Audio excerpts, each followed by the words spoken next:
en lettres d'or dans les annales du mouridisme et de l'islam en général.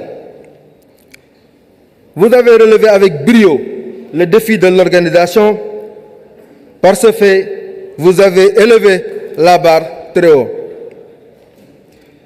Mesdames et messieurs, aujourd'hui, 46 ans après la première édition, nous voici encore réunis dans cette vitrine des esprits éclairés, des âmes passionnées et des cœurs apaisés pour offrir à la grande famille humaine un modèle de vivre ensemble, de paix, d'amour et de résilience. Un modèle qui nous vient d'Afrique, qui nous vient du Sénégal, un modèle qui nous vient de Touba. Dans un monde de crise, dans ce monde de crise des valeurs, le thème de cette conférence, l'éducation, la science et la culture de paix dans la pensée soufie de Cheikh Ahmad Bamba Khadim Rasoulillah est on ne peut plus pertinent. La personnalité choisie pour incarner est tout aussi évidente. En effet, qui mieux que lui? Je veux nommer Cheikh Ahmad Bamba Khadim Rasoulillah, qui a su théoriser et pratiquer avec autant de succès et malgré les hostilités à son égard des autorités coloniales et de certains tenants du pouvoir local, la paix et la science en tout lieu et en toutes circonstances. C'est l'occasion ici de rappeler que, au-delà de la communauté mouride, c'est tout un pays, toute une nation, à la fois dans son unité et dans sa diversité, qui se présente devant vous aujourd'hui. Une nation qui a un produit, tant d'êtres d'exception, une nation qui a produit tant d'êtres d'exception dans toutes les branches, tant d'esprits fertiles et éclairés, tant d'hommes d'action et d'art qui, au rendez-vous universel du donner et du recevoir, ont su combler l'humanité de beaux et admirables présents. Oui, le Sénégal, pays de l'hospitalité, se targue de son modèle.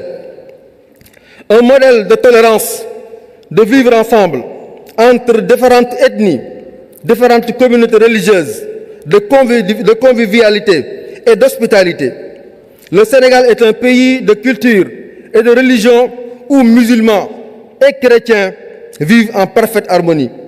Un pays où mourides, tijanes, cadres, laïens, entre autres membres respectables, entre autres très respectables confréries, partagent bien plus que la Qibla. Au Sénégal, la paix n'est pas un vain mot, elle est une réalité. Quel pays au monde, avec plus de 90% de musulmans, peut s'enorgueillir d'avoir mis à la tête pendant 20 ans, à la tête de son pays pendant 20 ans, un président chrétien? Je veux nommer le président poète Léopold Sédar Senghor, avec le soutien des éminentes figures de la religion musulmane.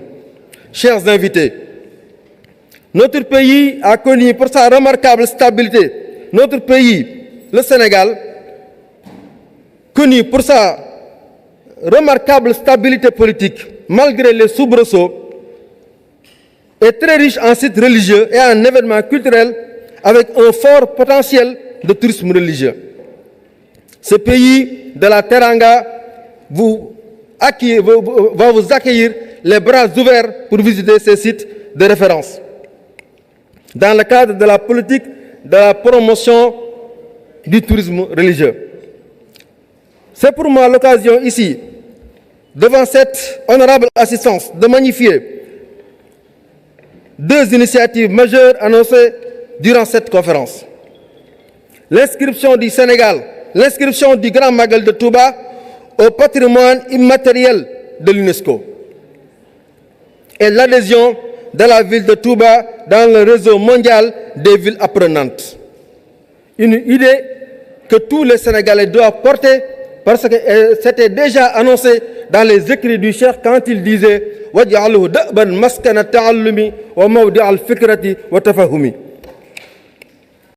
À l'évidence, le Grand Magal qui regroupe chaque année des millions de fidèles au fait de son ancrage indélébile dans l'inconscient collectif des Sénégalais, de sa forte teneur spirituelle, des retombées économiques et financières qui en découlent ainsi que de son immense impact social, mérite pareil honneur. Au plan national, une étape cruciale a été validée. Nous espérons que les étapes suivantes connaîtront le même succès. Sous la houlette de l'État du Sénégal et l'accompagnement de la communauté mouride.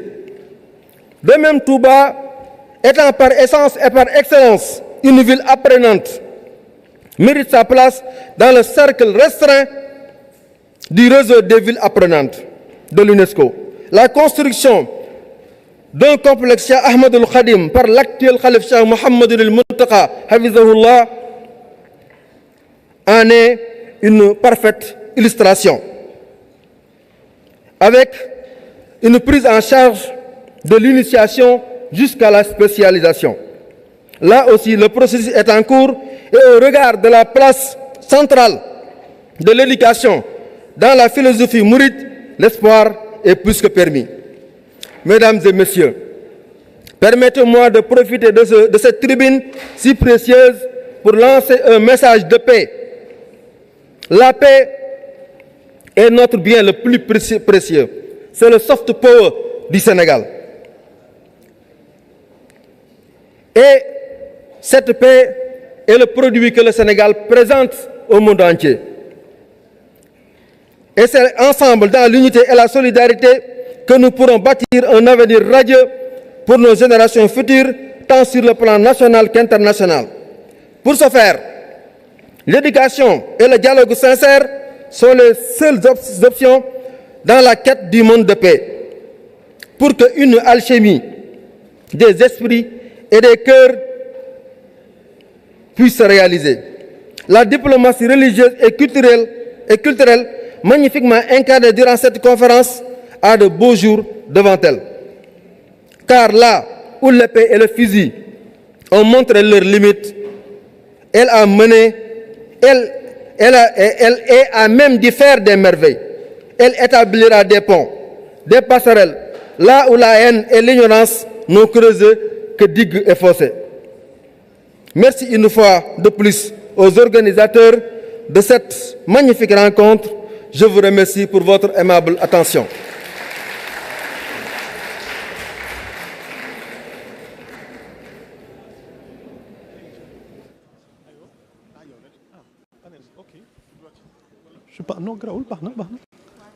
Merci beaucoup, honorable, pour ce brillant exposé. À présent, nous allons poursuivre les panels. Cet après-midi, il y a un panel et 4 exposants. Je rappelle le thème du panel culture.